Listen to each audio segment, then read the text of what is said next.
Assalamualaikum dear students, welcome to the platform of Nan Academy. I am your host Mohammad Zulqarnain.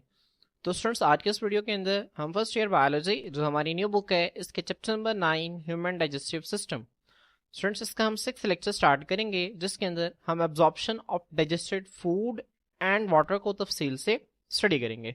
बच्चों इससे पिछले lecture के अंदर मैंने आप लोगों को स्मॉल इंटेस्टाइन, उसके तीनों पार्ट्स ड्यूडेनम, जिजिनम, इलियम और उनके अंदर रिलीज होने वाली सेक्रेशंस जिसमें पैनक्रियाटिक जूस आता है, बाइल आता है, उसके अलावा जिजिनम और इलियम की दीवारों से जो इंटेस्टाइनल जूस निकलता है, इन तमाम चीज़ों को हम इससे पिछले लेक्चर के अंदर कवर कर चुके हैं।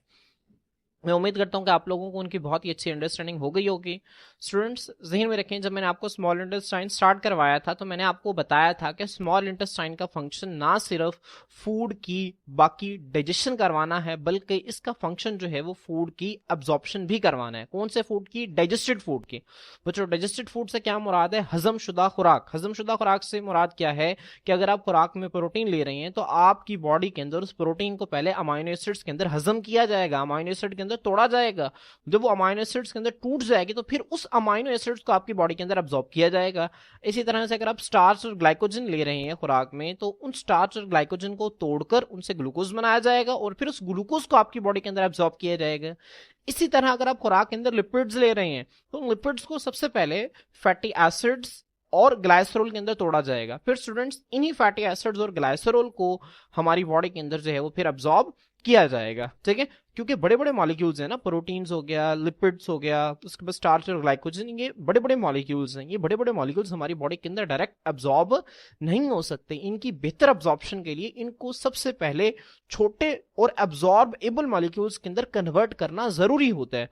ठीक है, और बच्चों जब ये छोटे और अब्सॉर्बेबल कंपोनेंट्स के अंदर टूट जाते हैं तो हम कहते हैं कि डाइजेशन जो है वो कंप्लीट हो गई है। तो जब फूड की डाइजेशन कंप्लीट हो जाती है तो अब उस डाइजेस्टेड फूड को बॉडी के अंदर अब्सॉर्ब किया जाता है। और अब्सॉर्ब क्यों किया जाता है? ताकि वो बॉडी के अंदर जाए और जो उसने फंक्शंस परफॉर्म करने वो जाके वो अपने फंक्शंस को परफॉर्म करे। अगर अमाइनो एसिड आपकी बॉडी के अंदर अब्सॉर्ब होंगे तो वो जाके कोई प्रोटीन बना देंगे, प्रोटीन नहीं बनाएंगे तो वो जाके आपकी बॉडी के अंदर जो है वो किसी रिएक्शन में इस्तेमाल हो जाएंगे, नहीं तो एनर्जी प्रोडक्शन में यूटिलाइज हो जाएंगे। इसी तरह ग्लूकोज आपकी बॉडी के अंदर एब्जॉर्ब होकर आपकी बॉडी के अंदर एज अ फ्यूल काम करेगी और आपकी बॉडी को जो है वो एनर्जी प्रोवाइड करेगी। इसी तरह फैटी एसिड्स और ग्लाइसोल जो है वो भी आपकी बॉडी के अंदर अलग अलग फंक्शंस जो है उनको परफॉर्म करेंगे। तो स्टूडेंट्स अब आए हम देखते हैं कि इस डाइजेस्टेड फूड की और वाटर की जो है वो एब्जॉर्प्शन किस तरह से होती है। तो स्टूडेंट्स हमारी बुक के अंदर जो सबसे पहली लाइन लिखी हुई है कि the absorption of digested food, हजमशुदा खुराक की जो एब्जॉर्प्शन है, इसके अलावा बच्चों वाटर पानी की एंड डिजॉल्व मिनरल्स और हल शुदा मादनियात। बच्चों हम खुराक के जरिए, पानी के जरिए बहुत सारे मिनरल्स जो हैं वो लेते हैं जिसमें सोडियम आ जाता है, क्लोरीन आ जाता है, पोटेशियम है, मैग्नीशियम है, कॉपर है, आयरन है, जिंक है, क्लोरीन है। ठीक है, तो बच्चों ये बहुत सारे मिनरल्स हैं जो कि हम अपनी खुराक के जरिए लेते हैं और ये हमारी बॉडी के अंदर जो है वो इंपॉर्टेंट फंक्शंस परफॉर्म करते हैं। तो इन डिजॉल्व मिनरल्स की जो एब्जॉर्प्शन है बच्चों वो भी वाटर के साथ हो जाती है। ठीक है, और वाटर, ये डाइजेस्टेड फूड और डिजॉल्व मिनरल्स, इनकी जो एब्जॉर्प्शन है ये कहाँ पे हो रही होती है? जिजिनम और इलियम के अंदर हो रही होती है। बच्चों हम यहाँ पे जो है वो तफसील से जिस चीज की डाइजेशन देखेंगे वो सिर्फ और सिर्फ डाइजेस्टेड फूड है। और डाइजेस्टेड फूड के अंदर से भी बच्चों 3 इंपॉर्टेंट कंपोनेंट्स जो है फूड के, प्रोटीन्स, कार्बोहाइड्रेट्स और लिपिड्स, ये 3 इंपॉर्टेंट कंपोनेंट्स की एब्जॉर्प्शन किस तरह से होती है इसको हम तफसील से देखेंगे। हमारे आज के इस लेक्चर के अंदर वाटर और डिजॉल्व मिनरल्स की एब्जॉर्प्शन किस तरह से होती है इसकी जो डिटेल है वो मौजूद नहीं है। तो अभी सिर्फ आपने बस यहाँ पे इतना याद रखना है कि जो जिजिनम और इलियम है यहाँ पर डाइजेस्टेड फूड के साथ साथ वाटर और डिजॉल्व मिनरल्स की एब्जॉर्प्शन भी होती है, लेकिन किस तरह से होती है ये अभी आपकी बुक के अंदर इस टॉपिक के अंदर एक्सप्लेन नहीं किया गया। यहाँ पर सिर्फ और सिर्फ प्रोटीन्स, लिपिड्स और कार्बोहाइड्रेट्स के एब्जॉर्प्शन के हवाले से जिक्र मौजूद है। बच्चों लाइन लिखने के बाद जो है वो आप अगली फर्स्ट हेडिंग देंगे विलाय की। बच्चों विलाय क्या होते हैं अगर मैं आप लोगों को बुक की डायग्राम से दिखाऊं तो स्टूडेंट्स यहाँ पे देखें आपको इंटेस्टाइनल वॉल शो हो रही है। ये स्मॉल इंटेस्टाइन के जिजिनम या इलियम का एक छोटा सा हिस्सा है। यहाँ पे देखें बच्चों इसको कट करके दिखाया गया है। बच्चों जब मैंने आपको स्टमक पढ़ाया था तो मैंने आपको बताया था कि जितनी भी जो जीआईटी है, गैस्ट्रोइंटेस्टाइनल ट्रैक है बच्चों, जो कि एसोफेगस से स्टार्ट होती है और लार्ज इंटेस्टाइन के आखिरी पार्ट एनस तक जाती है। बच्चों ये 4 लेयर्स पर मुश्तमिल होती है। जो उसकी सबसे बाहर वाली लेयर होती है इसे हम सेरोजा कहते हैं। जो उसके बाद आती है उसे मस्कुलरिस कहते हैं, जिसके अंदर 3 लेयर्स होती हैं। जो सबसे बाहर वाली होती है वो लॉन्गिट्यूडिनल मसल्स की, फिर उसके दरमियान में जो है वो सर्कुलर मसल्स और फिर उसके अंदर ओब्लिक मसल्स की एक लेयर होती है। बच्चों फिर मस्कुलरिस के आगे जो लेयर होती है वो सब म्यूकोजा, और सब म्यूकोजा के आगे सबसे अंदर वाली जो तह होती है बच्चों ये म्यूकोजा होती है, ठीक है, जो कि म्यूकस की एक पूरी तह पर मुश्तमिल होती है। अब बच्चों इस म्यूकोजा में क्या होता है, काफी सारे सर्कुलर फोल्ड्स होते हैं। देखिए आपको यहाँ पे नजर आ रहे हैं, ये जो म्यूकोजा है इसके अंदर इस तरह से काफी सारे सर्कुलर फोल्ड्स मौजूद हैं, ठीक है। अब बच्चों ये जो सर्कुलर फोल्ड्स आपको नजर आ रहे हैं, इन सर्कुलर फोल्ड्स के ऊपर छोटी छोटी सी फिंगर लाइक प्रोजेक्शंस आपको नजर आ रही हैं, उंगलियों की तरह के बाहर निकली हुई चीजें हैं, ठीक है। अब बच्चों इनको हम नाम देते हैं विलाय का। किसका नाम देते हैं स्टूडेंट्स? विलाय का। विलाय एक प्लूरल वर्ड है, एक को हम नाम देते हैं विलस का, सिंगुलर विलस है, और प्लूरल को हम विलाय कहते हैं। क्लियर? तो आपने इस पॉइंट को जो है बहुत ही अच्छी तरह से याद रखना है। बच्चों यहाँ पे मैं आप लोगों को जो है उसके डेफिनेशन दिखा देता हूँ। मैंने आप लोगों के लिए इसकी डेफिनेशन लिखी हुई है। The inner wall of jejunum and ileum contains large circular folds. Jejunum और इलियम की जो सबसे अंदर वाली दीवार है जिसको म्यूकोजा का नाम देते हैं, उसके अंदर बड़े बड़े सर्कुलर फोल्ड्स होते हैं। सर्कुलर फोल्ड्स के स्टूडेंट्स मैंने आपको जो है यहाँ पे दिखा भी दिए, आपकी बुक के अंदर बने भी हुए हैं। अब इन सर्कुलर फोल्ड्स के ऊपर कई सारे छोटे छोटे फिंगर लाइक प्रोजेक्शंस मौजूद होते हैं जिनको हम विलाय का नाम देते हैं। अब जो इस विलाय का स्ट्रक्चर क्या है, अगर आप जो है वो अपनी बुक के ऊपर देखें, अब यहाँ पे देखें बच्चों, एक फिंगर लाइक प्रोजेक्शन को यहाँ पे बड़ा करके दिखाया गया है। बच्चों यहाँ पे सबसे बाहर जो है वो एपिथेलियल सेल्स की एक लेयर मौजूद होती है। यहाँ पे आप देख सकते हैं एपिथेलियल सेल्स की पूरी तह जो है वो मौजूद है। अब बच्चों इस एपिथेलियल सेल्स की तह के अंदर बच्चों यहाँ पे जो है वो खून की सबसे बारीक नालियां होती हैं जिनको हम ब्लड कैपिलरीज का नाम देते हैं। बच्चों जो ब्लड वेसल्स हैं वो तीन तरह की होती हैं, आर्टरीज, वेन्स और कैपिलरीज। आर्टरीज जो है बच्चों ये खून को दिल से दूर लेकर जाती हैं। वेन्स जो है बच्चों ये खून को दिल की तरफ लेकर आती हैं। आर्टरीज और वेन्स के दरमियान में बहुत बारीक नालियां होती हैं जिनको हम कैपिलरीज का नाम देते हैं, जो कि एक्सचेंज ऑफ मटेरियल्स का फंक्शन परफॉर्म करती हैं।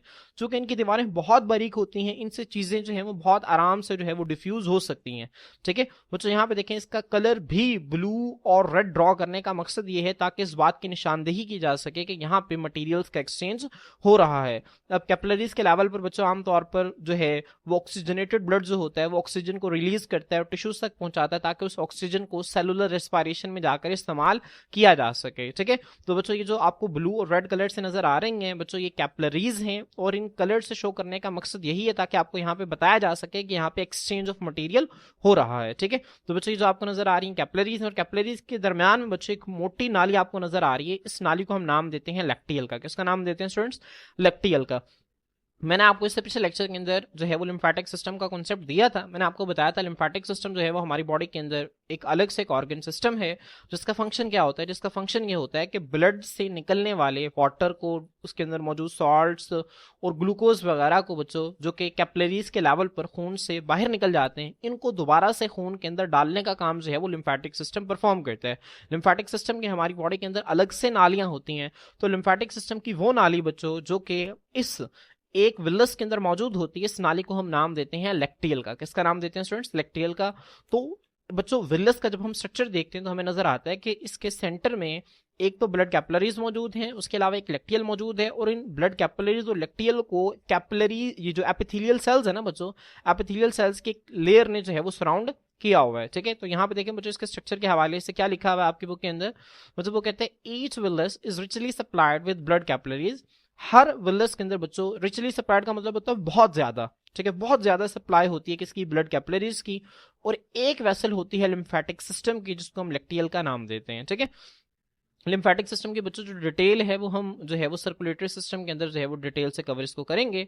तो अभी सिर्फ आप इसका बुनियादी सा कॉन्सेप्ट जो मैंने आपको बता दिया उसको आप जहन में रखें। The blood capillaries and lacteal are covered by single cell thick epithelium. बच्चों अब ये जो ब्लड कैपिलरीज हैं और लैक्टियल है, इनको किसने कवर किया होता है बच्चों? इनको कवर किया होता है एक सेल मोटी एपिथेलियम ने। यहाँ पे आप इसको देख सकते हैं, यहाँ पे एक सेल थिक जो है ये एपिथेलियम है जिसने इस पूरे के पूरे विलस को जो है वो कवर किया हुआ है। क्लियर? तो स्टूडेंट्स ये बहुत इंपॉर्टेंट एमसीक्यूज हैं जिसको आपने जो है वो अच्छी तरह से याद रखना है। यहाँ पे देखें बच्चों, मजीद डायग्राम्स के थ्रू आप यहाँ पे देख सकते हैं बच्चों, ये जो है जिजिनम का पार्ट यहाँ पे आपको नजर आ रहा है। बच्चों अब देखेंगे फर्ज करें जिजिनम है, तो यहाँ पे जब इसको कट करेंगे तो हमें इसको इसके अंदर इस तरह से जो है वो सर्कुलर फोल्ड्स नजर आएंगे। इन सर्कुलर फोल्ड्स के अंदर बच्चों यहाँ पे देखें, इन सर्कुलर फोल्ड्स को जब बड़ा करके देखते हैं तो इनके ऊपर फिंगर लाइक प्रोजेक्शंस होती हैं, इनको हम विलाय का नाम देते हैं। फिर बच्चों जब एक विलाय को बड़ा करके देखते हैं तो यहाँ पे देखें, यहाँ पे उसने कैपिलरीज और लैक्टियल तो नहीं शो किया हुआ, अलबत्ता यहाँ पे उसने जो है वो बाहर एपिथेलियल सेल्स की एक मुकम्मल तय जो है वो शो की हुई है। अब बच्चों जब माइक्रोस्कोप की मदद से हम इन एपिथेलियल सेल्स को मजीद बड़ा करते हैं तो हमें क्या नजर आता है? हमें नजर आता है कि इन एपिथेलियल सेल्स के ऊपर छोटे छोटे से साइटोप्लाज्मिक प्रोजेक्शंस हैं। मतलब ये एपिथेलियल सेल है बच्चों, इसी की सेल मेम्ब्रेन बच्चों इस तरह से जो है वो फोल्ड हो रही है, ठीक है, और इसके अंदर इसी एपिथेलियल सेल के साइटोप्लाज्म का कुछ हिस्सा जो है वो यहाँ पर मौजूद है, ठीक है। तो हम इसी वजह से कहते हैं कि जो इसके ऊपर आपको ब्रश लाइक स्ट्रक्चर्स नजर आ रहे हैं ना बच्चों, ये असल में क्या है, ये असल में साइटोप्लाज्मिक प्रोजेक्शंस है। किसके साइटोप्लाज्मिक प्रोजेक्शंस है? इन्हीं एपिथेलियल सेल्स के। और बच्चों जो साइटोप्लाज्मिक प्रोजेक्शंस है इनको हम माइक्रोविलाय का नाम देते हैं। किसका नाम देते हैं स्टूडेंट्स? माइक्रोविलाय का नाम देते हैं। हम इसकी डिटेल जो है वो आगे स्टडी करते हैं अभी। तो बच्चे यहाँ पे देखें, यहाँ पे आपको और बेहतर नजर आ रहा है, ये स्मॉल इंटेस्टाइन का जिजिनम का हिस्सा है। इसके अंदर काफी सारे सर्कुलर फोल्ड्स हैं, हर सर्कुलर फोल्ड के ऊपर फिंगर लाइक प्रोजेक्शंस हैं, ठीक है। उन फिंगर लाइक प्रोजेक्शंस को हम विलाय का नाम देते हैं। एक विलस का देखें स्ट्रक्चर आपके स्क्रीन के ऊपर शो हो रहा है। बाहर जो है वो एपिथेलियल सेल्स की तह मौजूद है, अंदर जो है वो कैपिलरीज, और कैपिलरीज के दरमियान में जो ग्रीन कलर का आपको नजर आ रहा है स्टूडेंट्स, ये क्या है? ये लैक्टियल है। अब बच्चों जब ये जो आपको नजर आ रहे हैं ना एपिथेलियल सेल्स, यहाँ पे देखें, जब इन एपिथेलियल सेल्स को हम बड़ा करके देखते हैं तो हमें इन एपिथेलियल सेल्स के बाहर साइटोप्लाज्मिक प्रोजेक्शंस नजर आती हैं, जिनको हम माइक्रोविलाय का नाम देते हैं, ठीक है। तो स्टूडेंट्स आए अब हम जो है वो माइक्रोविलाय को तफसील से देखते हैं। माइक्रोविलाय हैं क्या बच्चों? हम इसको पढ़ चुके हैं कि जो विलाय के एपिथेलियल सेल्स हैं, the epithelial cells of विलाय have countless, countless का मतलब होता है बेशुमार, साइटोप्लाज्मिक प्रोजेक्शन। साइटोप्लाज्मिक प्रोजेक्शन का मतलब ये है कि साइटोप्लाज्म से निकली हुई चीजें, मतलब ये एक एपिथेलियल सेल है तो ये इसके साइटोप्लाज्म से इस तरह से बाहर की तरफ चीजें जो है वो निकल रही हैं, ठीक है। अब इनके अंदर जो मटेरियल मौजूद है वो इसी साइटोप्लाज्म का हिस्सा है। तो इसे जो बाहर निकली हुई चीजें हैं ना साइटोप्लाज्म से, इनको हम नाम देते हैं साइटोप्लाज्मिक प्रोजेक्शन का। तो एपिथेलियल सेल्स ऑफ विलाय जो है इनके पास बेशुमार साइटोप्लाज्मिक प्रोजेक्शंस होती हैं, जिनको हम माइक्रोविलाय का नाम देते हैं, ठीक है। तो बच्चों बहुत इंपॉर्टेंट डेफिनेशन है, आपने इसको अच्छी तरह से याद रखना है, ध्यान में रखें कि जो विलाय हैं वो साइटोप्लाज्मिक प्रोजेक्शंस नहीं है, ठीक है। जबकि जो माइक्रोविलाय हैं ये क्या है? These are actually the cytoplasmic projections. अब बच्चों इनकी सिग्निफिकेंस क्या है, इनकी अहमियत क्या है विलाय और माइक्रोविलाय की? बहुत इंपॉर्टेंट है, आपने इसको अच्छी तरह से ध्यान में रखना है कि जो टोटल सरफेस एरिया है एब्जॉर्प्शन का becomes extra ordinary large. Extra ordinary का मतलब होता है गैर मामूली तौर पर लार्ज, वो बढ़ जाता है। जो एब्जॉर्प्शन के लिए जो सरफेस एरिया है वो गैर मामूली तौर पर बढ़ जाता है। किसकी वजह से? विलाय की वजह से और माइक्रोविलाय की वजह से, ठीक है बच्चों। अगर आप जो है वो यहाँ पे डायग्राम देखें बच्चों, अगर एक सिंगल सरफेस हो तो बच्चों यहाँ पे देखें सिंगल सरफेस हो तो इसी सरफेस से जो है वो एब्जॉर्प्शन होंगे। लेकिन बच्चों अगर यहाँ पर टाइटली फोल्डिंग हुई हो इतनी सी जगह में, ठीक है, तो अब देखें एक सरफेस ये है और एक सरफेस ये है। अब यहाँ पे सरफेस एरिया बच्चों कम है लेकिन यहाँ का सरफेस एरिया ज्यादा है, क्योंकि जब इसको बड़ा करेंगे ना बच्चों, जब हम इसको खोलेंगे तो ये काफी लेंथ इसकी ज्यादा हो जाएगी, तो इसका एरिया जो होगा वो ज्यादा होगा, ठीक है। तो बच्चों अब इन्हीं फोल्डिंग्स की वजह से जो कि विलाय और माइक्रोविलाय की शक्ल में मौजूद है, इसका जो सरफेस एरिया है एब्जॉर्प्शन के लिए वो गैर मामूली तौर पर बढ़ जाता है, ठीक है, जो कि इसकी एक इंपॉर्टेंट सिग्निफिकेंस है विलाय और माइक्रोविलाय की। इसके अलावा बच्चों एक पॉइंट जो है वो बॉक्स में लिखा हुआ है, मैंने वो भी इसी के साथ लिख दिया, आप यहाँ पे लिख सकते हैं। Due to the presence of folds and numerous villi, बच्चों फोल्ड्स की वजह से जो सर्कुलर फोल्ड्स उसके अंदर मौजूद होते हैं और कई सारे विलाय की वजह से the internal surface of jejunum and ileum appears velvety. बच्चों अगर आपने वेलवेट का कपड़ा देखा हो ना वो बहुत ही मुलायम होता है। तो ये जो विलायें हैं इनकी मौजूदगी की वजह से और सर्कुलर फोल्ड्स की मौजूदगी की वजह से जो जिजिनम और इलियम की बच्चों जो इंटरनल सरफेस है वो भी वेलवेटी नजर आती है, वो भी हमें बहुत ही मुलायम बहुत ही सॉफ्ट फील होती है, ठीक है। तो बच्चों इसके सिग्निफिकेंस में आप लिख देंगे यहाँ पे बच्चों, आप मजीद देख सकते हैं बहुत बेहतरीन किस्म की आपको डायग्राम में शो कर रहा हूँ यहाँ पे। बच्चों विलायें हैं और विलाय के एपिथेलियल सेल्स को जब बड़ा करके देखते हैं ना तो यहाँ पे देखें इस तरह से कितने खूबसूरत तरीके से साइटोप्लाज्मिक प्रोजेक्शन शो हो रहे हैं, जिनको हम जो है वो किसका नाम देते हैं? माइक्रोविलाय का नाम देते हैं, ठीक है। अब बच्चों आ जाते हैं एब्जॉर्प्शन ऑफ फूड की तरफ, एब्जॉर्प्शन ऑफ डाइजेस्टेड फूड की तरफ। बच्चों मैंने आपको जैसे कि बताया कि हम आज के इस लेक्चर के अंदर तीन इंपॉर्टेंट कंपोनेंट्स ऑफ फूड के एब्जॉर्प्शन को देखेंगे। Number 1 proteins, number 2 carbohydrates, number 3 lipids. बच्चों प्रोटीन जब टूटेंगे तो उससे अमाइनो एसिड्स बनेंगे, कार्बोहाइड्रेट्स में हम स्टार्च या ग्लाइकोजन जब लेंगे तो बच्चों उससे ग्लूकोज बनेगा, और लिपिड्स बच्चों जब टूटेंगे तो उनसे फैटी एसिड्स और ग्लाइसरोल बनेंगे, ठीक है। अब बच्चों अब यहाँ पे ये तीन चीजों की हमने एब्जॉर्प्शन को देखना है बच्चों। सबसे पहले हम ग्लूकोज और अमाइनो एसिड्स के एब्जॉर्प्शन को देखेंगे, क्योंकि इन दोनों के एब्जॉर्प्शन जो है वो एक ही तरह से होती है, जबकि फैटी एसिड्स और ग्लाइसरोल की जो एब्जॉर्प्शन है ये कदरे मुख्तलिफ तरीके से होती है, तो हम इसको जो है वो बाद में देखेंगे। अब बच्चों होता ये ग्लूकोज और अमाइनो एसिड्स बच्चों यहाँ पे मौजूद होते हैं। मैं अगर आपको बुक से दिखाऊं, यहाँ पे बच्चों फर्ज करें कि ग्लूकोज मौजूद है और यहाँ पे अमाइनो एसिड मौजूद है। तो बच्चों जो ग्लूकोज और अमाइनो एसिड्स हैं बच्चों, ये सबसे पहले इन सर्कुलर फोल्ड्स में मौजूद जो फिंगर लाइक प्रोजेक्शंस हैं, ठीक है, जिनको हम विलाय का नाम दे रहे हैं, इन विलाय के अंदर एब्जॉर्ब होंगे, ठीक है। विलाय के अंदर बच्चों कैसे एब्जॉर्ब होंगे? सबसे पहले विलाय के जाएंगे एपिथेलियल सेल्स के अंदर और फिर एपिथेलियल सेल्स से चले जाएंगे इन ब्लड कैपिलरीज के अंदर, ठीक है, किसके अंदर चले जाएंगे, ब्लड कैपिलरीज के अंदर। तो देखें ये जो आपको नजर आ रहा है ना, इस इंटेस्टाइन के अंदर जो खाली जगह है, इसके अंदर जो खाली जगह होती है ना बच्चों, इसको हम ल्यूमन का नाम देते हैं। किसका नाम देते हैं, ल्यूमन। ल्यूमन किसे कहते हैं, इंटेस्टाइन के अंदर जो खाली जगह है उसको हम ल्यूमन का नाम देते हैं। तो ल्यूमन के अंदर मौजूद जो ग्लूकोज हैं और अमाइनो एसिड्स हैं बच्चों, ये सबसे पहले विलाय के अंदर एब्जॉर्ब होंगे। विलाय के अंदर जब एब्जॉर्ब होंगे तो सबसे पहले विलाय के बाहर जो एपिथेलियल सेल्स की लेयर है इसमें एब्जॉर्ब होंगी, और फिर उसके अंदर जो ब्लड कैपिलरीज की लेयर है उसके अंदर जो है वो एब्जॉर्ब होंगे। क्लियर। उसके बाद बच्चों ये जो ब्लड कैपिलरीज हैं ये यहाँ से बाहर की तरफ निकलेंगी, और बाहर की तरफ निकलकर बच्चों ये एक थोड़ी सी बड़ी खून की नाली बनाएंगी जिसको हम नाम देते हैं हेपाटिक पोर्टल वेन। किसका नाम देते हैं स्टूडेंट्स, हेपाटिक पोर्टल वेन का।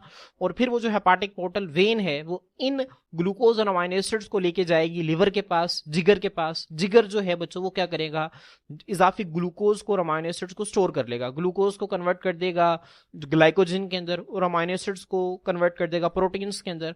फिर बच्चों जितनी बॉडी को ग्लूकोज और अमाइनो एसिड्स चाहिए होंगी उतनी आगे एक नाली के अंदर डालकर दिल को भेज देगा, ताकि दिल जो है उस ग्लूकोज और अमाइनो एसिड्स को सारी बॉडी के अंदर ट्रांसपोर्ट कर सके, ठीक है। और जिगर जो है जिस नाली के जरिए भेजेगा उसे हम हेपाटिक वेन कहते हैं।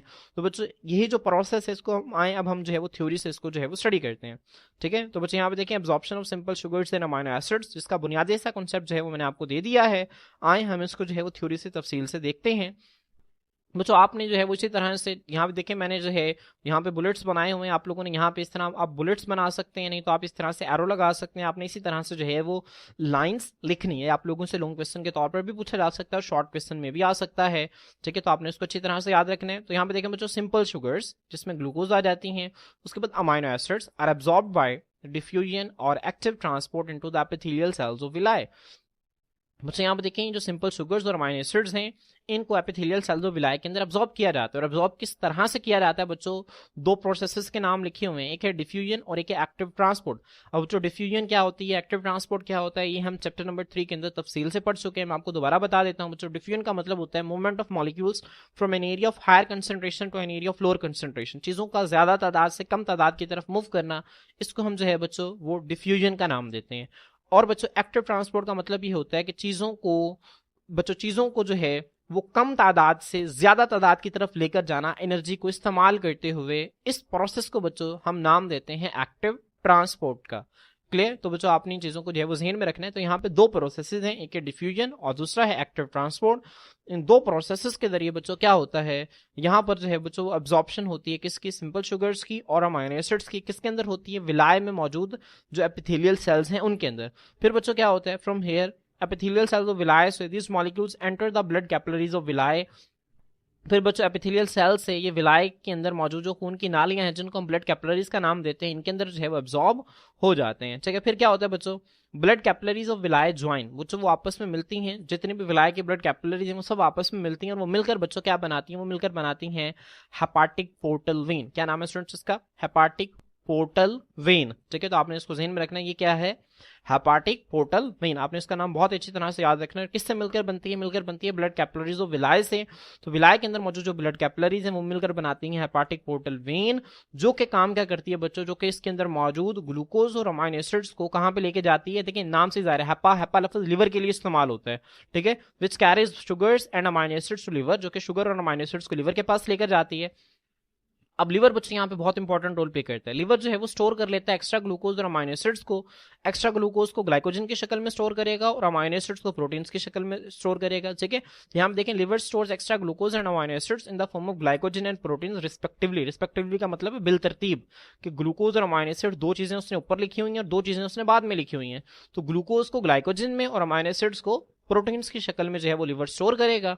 अब बच्चों फिर क्या है, फ्रॉम लिवर से the required amount of this products, जितनी इन प्रोडक्ट्स की मिकदार चाहिए होगी, ठीक है, उतनी प्रोडक्ट की मिकदार जो है वो पास कर दी जाएगी दिल को कैसे पास की जाएगी, एक नाली के जरिए जिसको हम हेपाटिक वेन का नाम देते हैं, ठीक है। हेपाटिक पोर्टल वेन जो है वो विलाय के अंदर मौजूद जो कैपिलरीज हैं वो आपस में मिलकर बनाती हैं, और हेपाटिक पोर्टल वेन जो है वो कहां से, स्मॉल इंटेस्टाइन से जो है वो चीजों को लेकर आता है लिवर के पास। और हेपाटिक वेन क्या करती है बच्चों, ये चीजों को लिवर से लेकर जाती है हार्ट के पास, दिल के पास, ठीक है। किसके जरिए, ब्लड के जरिए। जाहिर सी बात है ब्लड के अंदर डिसॉल्व होकर सारी चीजें जाएंगी ना, तो आपने इस पॉइंट को भी जो है वो जहन में रखना है। तो स्टूडेंट्स यहाँ पे आप देख सकते हैं नीचे से जो है वो स्मॉल इंटेस्टाइन से ये नाली आ रही है जिसका नाम है हेपाटिक पोर्टल वेन, ये दिल के पास आती है। ठीक है, दिल क्या करता है, इसके अंदर मौजूद जो ग्लूकोज है उसको भी स्टोर कर लेता है, प्रोटीन अमाइनो एसिड्स को भी स्टोर कर लेता है, ग्लूकोज को ग्लाइकोजन की शक्ल में, अमाइनो एसिड्स को प्रोटीन्स की शक्ल में जो है वो स्टोर कर लेता है। और फिर जितनी कुछ चाहिए होती है बॉडी को उतनी जो है वो हेपाटिक वेन के जरिए आगे जो है वो दिल तक पहुंचा देता है।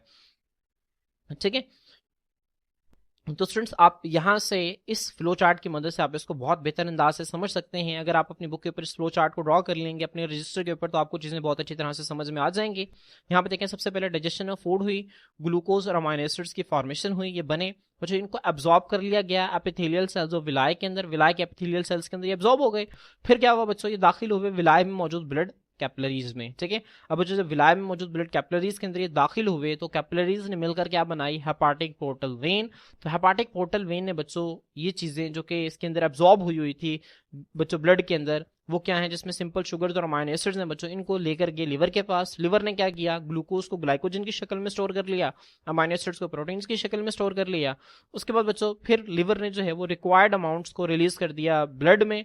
और ब्लड में बच्चों कैसे, और वो जो ब्लड था ना बच्चों उसको हेपाटिक वेन के जरिए दिल तक भेज दिया गया, और दिल बच्चों फिर आगे सारे बॉडी सेल्स को उसको डिस्ट्रीब्यूट कर देता है। तो बच्चों होपफुली इस फ्लो चार्ट की आपको समझ आ गई होगी। इस फ्लो चार्ट से आपको सारा कॉन्सेप्ट जो है वो बहुत बेहतर अंदाज से क्लियर हो गया होगा। तो आप लोग इस फ्लो चार्ट को जो है वो लाजमी अपने रजिस्टर्स के ऊपर लिख लें। इसके बाद बच्चों जो अगला एब्जॉर्प्शन है ये है फैटी एसिड्स और ग्लाइसरॉल की। फैटी एसिड्स और ग्लाइसरॉल बच्चों कब बनते हैं, जब हम जो है वो ऑयल्स या फैट्स को खाते हैं। ऑयल जो फैट्स के असल में लिपिड्स हैं। ठीक है, अब जो लिपिड्स है ना ज़हन में रखें, इसकी अलग अलग कैटेगरीज हैं जो कि हमने चैप्टर नंबर 4 के अंदर तफसील से पढ़ी। अब उसकी एक मखसूस कैटेगरी है एसाइल ग्लाइसरॉल, जिसके अंदर ऑयल्स भी आते हैं और फैट्स भी आते हैं। ठीक है, जो कि बच्चों फैटी एसिड्स और ग्लाइसरॉल से मिलकर बनते हैं। जब हम इन्हें खाते हैं, एसाइल ग्लाइसरॉल्स को हम खाते हैं, तो हमारी बॉडी के अंदर बच्चों वो फैटी एसिड्स और ग्लाइसरॉल में टूट जाते हैं, और फिर इन्हीं फैटी एसिड्स और ग्लाइसरॉल की बच्चों फिर एब्जॉर्प्शन होती है बॉडी में। अब ये किस तरह से होती है बच्चों, आपने इस पॉइंट को जो है वो जहन में रखना है। तो स्टूडेंट्स यहाँ पे देखें, यहाँ पे आपको इस स्लाइड के अंदर शो हो रहा है कि ग्लूकोज और अमाइनो एसिड्स की जो एब्जॉर्प्शन है वो सबसे पहले एपिथेलियल सेल्स ऑफ विलाई में होती है, फिर वहां से ब्लड कैपिलरीज के अंदर वो जाते हैं, और फिर आगे से उनका अलग पाथवे जो है वो हम पढ़ चुके हैं। अब यहाँ से बच्चों देखें, फैटी एसिड्स और ग्लाइसरॉल जो है बच्चों ये एब्जॉर्ब होते हैं एपिथेलियल सेल्स के अंदर, और फिर एपिथेलियल सेल से बच्चों आगे जाते हैं लैक्टियल के अंदर। बच्चों जहन में रखें, ये जो है ये ब्लड कैपिलरीज के अंदर जो मौजूद ब्लड है उसके अंदर ये एब्जॉर्ब नहीं होते। क्यों अब्सॉर्ब नहीं होते बच्चों, इसकी जो एक इंपॉर्टेंट रीजन है वो ये है कि फैटी एसिड्स और ग्लाइसरॉल है बच्चों, ये जो है ये ब्लड के अंदर जो है वो इनसॉल्यूबल होते हैं। क्या होते हैं बच्चों, इनसॉल्यूबल होते हैं, ब्लड के अंदर जो है ये डिसॉल्व नहीं हो सकते। ठीक है, अब बच्चों अब इनकी बेहतर तौर पर अब्जॉर्प्शन के लिए क्या क्या जाता है, बॉडी ने खास मैकेनिज्म रखा हुआ है जिसमें फैटी एसिड्स और ग्लाइसरॉल को, यहाँ से देखें, अगर आप यहाँ से देखें, यहाँ पे बच्चों ल्यूमन के अंदर जो फैटी एसिड्स और ग्लाइसरॉल मौजूद होंगे, यहाँ पे फैटी एसिड्स प्लस ग्लाइसरॉल यहाँ पे जो मौजूद होंगे, जब उनको विलाय में मौजूद एपिथेलियल सेल्स के अंदर जो है वो एब्जॉर्ब किया जाएगा, तो बच्चों इन्हीं एपिथेलियल सेल्स में इन फैटी एसिड्स और ग्लाइसरॉल को मिलाकर दोबारा से ट्राइग्लाइसराइड्स बना दिए जाएंगे। ठीक है, ट्राइग्लाइसराइड्स क्या है बच्चों, जब 3 फैटी एसिड्स एक ग्लाइसरॉल के मॉलिक्यूल के साथ मिलते हैं तो उनसे क्या बनते हैं, उनसे बनते हैं ट्राइग्लाइसराइड्स। तो बच्चों अब इन ट्राइग्लाइसराइड्स के गिर्द एपिथेलियल सेल्स क्या करते हैं, प्रोटीन की एक तय जो है वो बना देते हैं, और उस प्रोटीन की तय को हम नाम देते हैं काइलोमाइक्रोन का। वो प्रोटीन की तय जब इस ट्राइग्लाइसराइड के गिर्द लिपट जाएगी ना, उसको हम नाम देंगे काइलोमाइक्रोन का। ठीक है, फिर बच्चों इस काइलोमाइक्रोन को आगे फेंका जाएगा लैक्टियल के अंदर, और फिर लैक्टियल से बच्चों ये ब्लड के अंदर इनडायरेक्टली दाखिल होता है। ठीक है, तो बच्चों अब इसका क्या पाथवे, कंप्लीट पाथवे क्या है बच्चों, आए हम यहाँ पे देखते हैं। तो यहाँ पे देखें बच्चों, the products of fat digestion, fat मतलब लिपिड डाइजेशन के जो प्रोडक्ट्स होते हैं जिसमें फैटी एसिड्स और ग्लाइसरॉल आ जाता है, are absorb by passive transport. बच्चों ज़हन में रखें कि जो सिंपल शुगर्स हैं और अमाइनो एसिड्स हैं उनकी एपिथेलियल सेल्स ऑफ विलाय के अंदर जो एब्जॉर्प्शन है वो डिफ्यूजन या एक्टिव ट्रांसपोर्ट के जरिए हो रही थी, और यहाँ पे किसके जरिए हो रही है, पैसिव ट्रांसपोर्ट के जरिए हो रही है। पैसिव ट्रांसपोर्ट का मतलब ये कि यहाँ पे एनर्जी की किसी किस्म की कोई यूटिलाइजेशन नहीं होती। तो बच्चों फैटी एसिड्स और ग्लाइसरॉल को पैसिव ट्रांसपोर्ट के जरिए एब्जॉर्ब करवाया जाएगा एपिथेलियल सेल्स ऑफ विलाय के अंदर। फिर बच्चों क्या होगा, जब एपिथेलियल सेल्स ऑफ विलाय के अंदर वो एब्जॉर्ब हो जाएंगे तो मैंने आपको बताया वो दोबारा से मिलकर क्या बनाएंगे, ट्राइग्लाइसराइड्स बनाएंगे। ठीक है, तो यहाँ पे देखें बच्चों, आप हेडिंग देंगे यहाँ पे फॉर्मेशन ऑफ काइलोमाइक्रोन्स की। तो यहाँ पे देखें इनसाइड विलाय, विलाय के अंदर कंबाइन वो आपस में मिलकर क्या बनाएंगे, ट्राइग्लाइसराइड्स बनाएंगे। बच्चों ये ट्राइग्लाइसराइड्स क्या हैं बच्चों, इनका जो स्ट्रक्चर है वो हमने चैप्टर नंबर 4 के अंदर तफसील से पढ़ा कि जब 3 फैटी एसिड्स एक ग्लाइसरोल के मॉलिक्यूल के साथ मिलते हैं तो बच्चों उसके नतीजा में ट्राई एसाइल ग्लाइसरोल बनता है, जिसको यहाँ पे ट्राइग्लाइसराइड का नाम दिया जा रहा है। ठीक है, तो बच्चों ट्राइग्लाइसराइड्स बनेंगे। अब बच्चों ये जो ट्राइग्लाइसराइड्स हैं आर कोटेड विद प्रोटीन्स, इनके गिर्द एक प्रोटीन का गुलाफ चढ़ा दिया जाएगा। इन दिस वे, इस तरह से छोटे छोटे से ड्रॉपलेट्स बन जाएंगे जिनको हम काइलोमाइक्रोन्स का नाम देते हैं। ठीक है, in this way small droplets called chylomicrons are formed. जब बच्चों ये जो हैं ये ट्राइग्लाइसराइड्स हैं, अब इनके गिर्द जब बच्चों प्रोटीन का एक गुलाफ चढ़ा दिया जाएगा तो इसको अब हम काइलोमाइक्रोन्स कहेंगे, जो कि छोटे छोटे ड्रॉपलेट्स होंगे। अभी जो काइलोमाइक्रोन्स होंगे बच्चों, फिर ये एंटर हो जाएंगे लैक्टियल्स और विलाय के अंदर, ब्लड वेसल्स के अंदर, ब्लड कैपिलरीज के अंदर एब्जॉर्ब नहीं होंगे बल्कि लैक्टियल्स के अंदर एब्जॉर्ब होंगे। ठीक है, यहाँ पे देखें बच्चों, यहाँ पे मैं आपको दोबारा से दिखा देता हूँ स्लाइड के अंदर। फैटी एसिड्स और ग्लाइसरोल बच्चों यहाँ पे जब एपिथेलियल से तो विलाय के अंदर एब्जॉर्ब होंगे तो बच्चों ये एब्जॉर्ब होकर दोबारा से ट्राइग्लाइसराइड बना देंगे। फिर बच्चों इसके अंदर मौजूद, आपको पता है इसके अंदर जो है वो ऑर्गेनाली मौजूद होती है जिसको हम गोल्जी अपरेटस का नाम देते हैं। गोल्जी अपरेटस बच्चों इनके गिर्द एक प्रोटीन का गुलाफ चढ़ा देगी। और बच्चों अब गोल्जी अपरेटस जब इनके गिर्द एक प्रोटीन का गुलाफ चढ़ा देगी तो अब यहाँ पे इन ट्राइग्लाइसराइड को कन्वर्ट कर दिया जाएगा किसके अंदर, काइलोमाइक्रोन के अंदर। ठीक है, यहाँ पे देखें formation of chylomicron inside Golgi apparatus. Golgi apparatus जो है वो इसको काइलोमाइक्रोन के अंदर कन्वर्ट कर देगी। फिर बच्चों जब काइलोमाइक्रोन बन जाएंगे तो इनको यहाँ से रिलीज करके भेज दिया जाएगा लैक्टियल के अंदर। ठीक है, फिर यहाँ से रिलीज करके बच्चों इनको लैक्टियल्स के अंदर भेज दिया जाएगा। फिर लैक्टियल से बच्चों ये जाएंगे ब्लड के अंदर। किस तरह से जाएंगे बच्चों, आए अब हम इस चीज को जो है वो देखते हैं। तो यहाँ पे देखें बच्चों, वो लिखता है from the lacteals the chylomicrons move into the thoracic lymphatic duct. बच्चों बहुत इंपॉर्टेंट है, ज़हन में रखें बच्चों। मैंने आपको बताया लिम्फेटिक सिस्टम, वो जो लिम्फेटिक सिस्टम जो है वो ब्लड से निकलने वाले वाटर, सॉल्ट्स और बाकी चीजों को दोबारा ब्लड के अंदर डालने का काम करता है। ठीक है, मतलब ये कि जो ब्लड से चीजें निकलती हैं उनको ये दोबारा से ब्लड के अंदर जो है वो ड्रेन करवाता है, ब्लड के अंदर लेकर जाता है। अब बच्चों इस लिम्फेटिक सिस्टम की दो बड़ी नालियां हैं, एक को हम नाम देते हैं राइट लिम्फेटिक डक्ट और एक को हम नाम देते हैं थोरैसिक लिम्फेटिक डक्ट का, जिसको यहाँ पे थोरैसिक डक्ट लिखा हुआ है ना, इसको हम नाम देते हैं थोरैसिक लिम्फेटिक डक्ट। किसका नाम देते हैं, थोरैसिक लिम्फेटिक डक्ट का। अब बच्चों जो राइट लिम्फेटिक डक्ट है ना, ये हेड के राइट साइड, नेक के राइट साइड, राइट आर्म और ये जो चेस्ट का राइट साइड आपको नजर आ रहा है जो कि ब्लू कलर से लेबल हुआ है, इस साइड से बच्चों जो ब्लड से निकलने वाला वाटर, सॉल्ट्स और बाकी चीजें हैं उनको निकाल कर दोबारा ब्लड में डालता है। ठीक है, तो बच्चों यहां से जो वाटर, सॉल्ट्स और बाकी चीजों को दोबारा ब्लड के अंदर डालने का काम जो इंपॉर्टेंट वेसल करती है, जो बड़ी नाली जो ये काम करती है लिम्फेटिक सिस्टम की, उसका नाम है राइट लिम्फेटिक डक्ट। जबकि बच्चों बाकी left side of head, neck, left arm और बच्चों दोनों टांगों से और बाकी का जो पेट का हिस्सा है जितना भी, यहां से बच्चों जो इजाफी वाटर, सॉल्ट्स और बाकी चीजों को दोबारा से ब्लड में डालने का काम जो इंपॉर्टेंट वेसल करती है उसे हम नाम देते हैं थोरैसिक लिम्फेटिक डक्ट।